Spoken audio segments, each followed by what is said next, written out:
So, back down here, please. To Overseer Yin.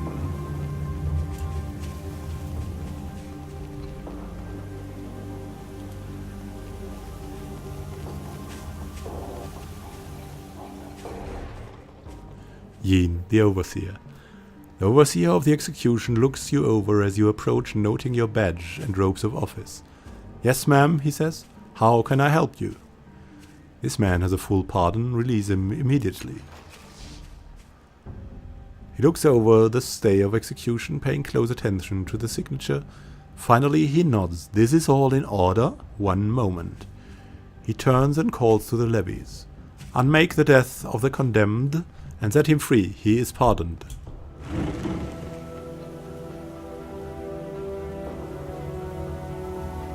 Wow, and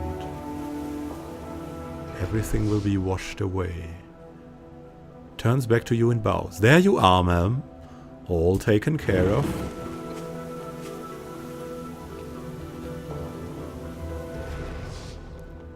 Riz. As the levies march off and the crowd disperses, Riz stands by the gibbet, not quite recovered from his ordeal. Finally, he raises his head and focuses on you. If you're the one who got me out of that nightmare, thank you, but where's that? His eyes settle on Tibia. There you are, you slippery bastard. Now where's the money? If I went through that hell for nothing, I'll... Riz, he chokes with emotion. A whole day, Tibia. I spilled my guts up there for a whole day. Tibia steps back, spreading his hands. Yes, about the money. You see, Riz, I was hoping to get a reward for turning in the fellow who sold us that brandy without telling us about its secrets, but... But? Riz snarls. There's always a but when it comes to money, isn't there? You have it every day except the day you're supposed to help a friend. I should have known. You only said you'd pay me so I wouldn't squeal on you, and you only saved my skin to save your own. He smacks his fists together. Now, am I going to have to fight through your friend to get to you, or are you going to step out from behind her and take it like a man? Well, calm down, both of you. Tell it from the beginning, Riz. Riz spits, then wipes his lips. There isn't much to tell. Captain Silvertongue here talked me into a dirty job, then disappeared like an abacus and left me holding the bag when it all went sour. Oh, Riz, says Tibia, can you blame me for running when I had a chance? You would have done the same, and besides, if I hadn't, we would have both been on that gibbet, with no one to free either of us. Scan thoughts, lucky that, if my tattooed friend hadn't come along, we'd both be executed in any case. Stabs a finger in Tibia's face. You only wanted to free me because you knew you'd be next on the block once the Devourer ate me. The Devourer of Wrongs can read the minds of the dead? The Dendra Ohur, says Riz, consume our memories with our flesh. They know everything by the time they've finished eating us, and Tibia knew I'd have plenty of memories of him, didn't you, you coward? Who are they again? The Dendra Ohur? Cultists who eat human flesh to gain the wisdom of the dead, Riz shivers. The city's been using them as post-mortem judges for years. What was the job?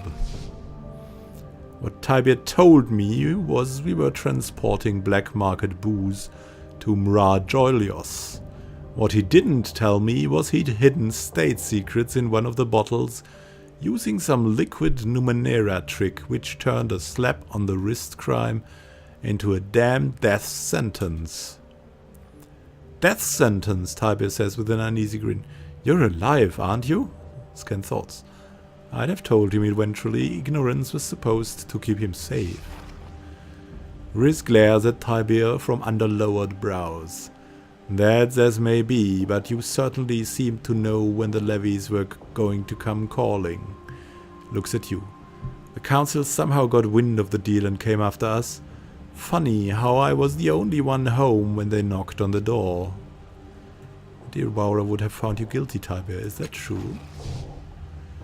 As far as it goes, he would have learned about me if he had eaten Riz, and I did manage to escape the levies when they showed up looking for us, but I didn't abandon you, lad. Puts his hand to his heart. Riz, I escaped the levies and saved you from the devourer of wrongs because I love you and did not want to see you die. You have to believe me. Scan thoughts. Escaping the levies was just good luck. That much is true. Do I? Riz says, cracking his knuckles. Well, I'm with Riz on this. Tiber, you should make amends to him. He's the one who has suffered here. That's right, Riz snarls, and you can start by giving me my share of the spoils. Riz, you don't know what you're talking about. I never got paid, I promise you. This isn't over, you self-serving bastard. Riz jabs a finger in Tiber's face. Hide behind your friend if you like, but she won't keep you safe forever. You're dead, Tiber. Do you hear me? Dead. Nice that we freed him, huh? Maybe we shouldn't have freed him. What do you say, Tiber? Thanks for helping me free Liz, Les. Not that the little ingrate appreciated it. Do you think he will make good on his threats? Should we be watching our backs? I wouldn't worry about it, he says, chuckling. Riz doesn't have as many friends as he thinks he does. I was practically the only one. I'm afraid I'm inclined to believe Riz's side of the story more than yours. Are you? Tiber says, then shrugs. Well, you're certainly entitled to your opinion. What do you think we should do next? What were you doing when we found each other? Looking for someone to fix your Numenera chamber. Let's do that. How are you holding up? Never better, less. Don't you worry. I'm with you to the end. Scanthal's the end of my path anyway, but she's been useful so far. Tell me about yourself. Favorite subject. Ask away. So you're a captain. Retired, he says, raising his hands in surrender. I've been on my own, more or less, for a handful of decades now. Ewing, still having a captaincy under your belt opens doors, lifts dresses, and drops trousers. So I tend to wave it around wherever I can. Alright, let's continue. So we saved Riz, but it wasn't the revelation we were hoping for. Maybe we can get a first look on these Changing God guys here. What's this? Look, look, it's one of the Death Cheater's vessels. Ah, can it be? What fortune, what joy! Kasmin will want to see you, vessel, and Mimeon too. Ah, interesting. Feel a slight tugging in the corner of your mind when gazing upon this symbol. Yeah, well, alright. And let's talk to these guys. First to Kasmin. As you approach the duo, you see that they are arguing heatedly but quietly. The petite woman turns toward you. Her hair is unusual, a light, almost yellow color, and her bright eyes dominate her pretty face. Excuse me, my lady, my friend and I were having a discussion, and her eyes fall upon your tattoo, and her breath catches audibly in her throat. Her partner is an unnaturally tall man, gaunt and sour-faced, his voice sonorous, with fingers that twitch and weave through strange contortions. Occasional light sparks in the air as he does. He seems intent on continuing the argument, and he hasn't noticed her pause. So he's kind of a magician. We know about the time shields, everyone in the city does. But ask a random passersby about his lesser-known deeds, and you will receive at best a blank stare. Watch. Turns to you and opens his mouth to speak. Registers your tattoo and closes it again. His throat bobs for a moment, and he says, "It is an honor." Collects himself. If I might impose on your time for a moment, Will you tell me about your tattoo? How did you shape it? Do you know why it differs from the others? Scan thoughts. I'm having trouble placing her. Could it be I need more time to question her? I don't know much about my tattoo. What does it mean to you? You have been touched by the changing God, she whispers, his mind sheltered in you. He shared his dreams, his power with your mind, and when he left your body, he created you. She swallows. The tattoo marks you, all of you, with his symbol. It grows and changes as you mature, so that it becomes your symbol instead. There are more of you. They call you cast-offs. She cocks her head, studying you. You're welcome here, revered one. Stand ready to serve as we can. Have you any questions for us? First, who are you? He considers your words before answering with a thoughtful pause. I am Mimeon. I am one of the leaders of the cult of the Changing God in Sager's Cliffs, and my primary duty is as chief archivist. My colleague is Kasmin. She's responsible for the day-to-day administration of our encampment. Can you tell me about the city? The city your sire built and defended? The cradle of civilization, the center of the empire of knowledge? His eyebrows rise and his slow tone is effusive.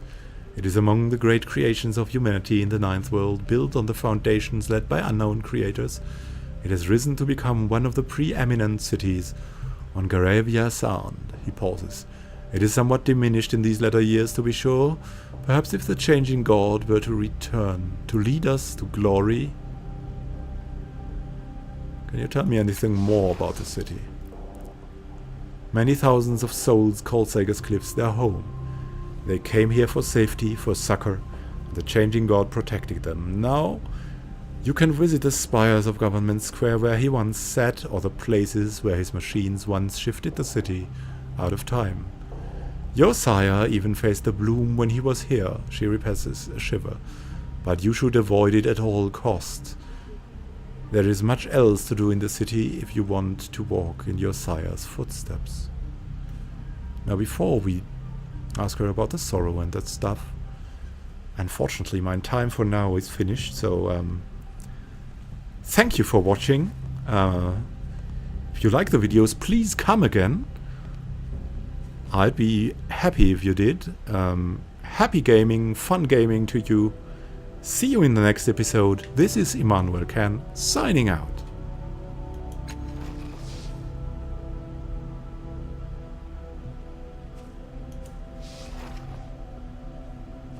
Wait, revered one, he peers at you.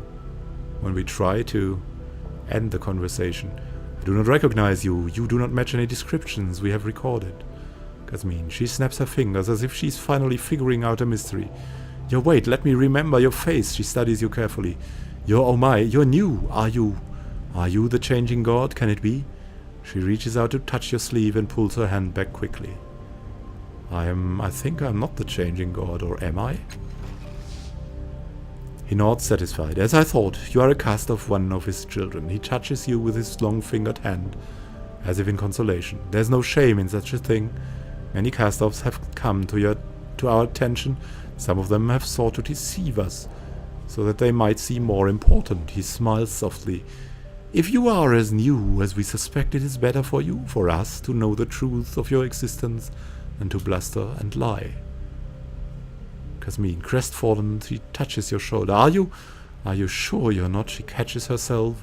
No, why would you lie about that? With a noticeable effort, she wrenches herself into optimism, and she chirps. But you're new, aren't you? You're new! Have you decided what you'll do? What you'll be? Your sire's other children have done amazing things. Amazing! And no doubt you will as well. Mimeon lays a hand on her shoulder and his voice is low, cautionary. Kaz! She looks away from you for a moment, swallowing sudden tears, and he says, We have a request for you. He gestures toward the clock behind him. Dark figures circumambulate these clock faces. I theorize that your sire's creation of the time shields that protected this city established a connection with his future selves. Given this, we believe those figures may be cast-offs, or ghosts of cast-offs perhaps. the living shells of the bodies your creator has worn previously. His fingers shrug eloquently for him. The clock is unmoored in time. You see, we do not have a knowledge sufficient to investigate, but you might. You have a connection with he who created the clock. You should be able to align it with the present time and uncover who these figures are. Gentle, rare smile appears. If you cannot, at least you will increase our store of knowledge. Kasmin, she smiles bravely, looking between Mimion and you and says, then we can answer the questions you must have, right, Mim? Alright, I'll do it. Mimion, his composure breaks for a moment and a wash of relief floods his face. This will be a true gift to knowledge, revered one. Perhaps you can find an answer where others have failed. You will have our thanks, our boundless praise. We will answer what we can for you, then. Return to us, revered one. We will wait for you. So, we are revered here. What a nice ending phrase. And I can only repeat, happy gaming to you. See you in the next episode. This is Immanuel Ken, signing out and wishing you a happy day.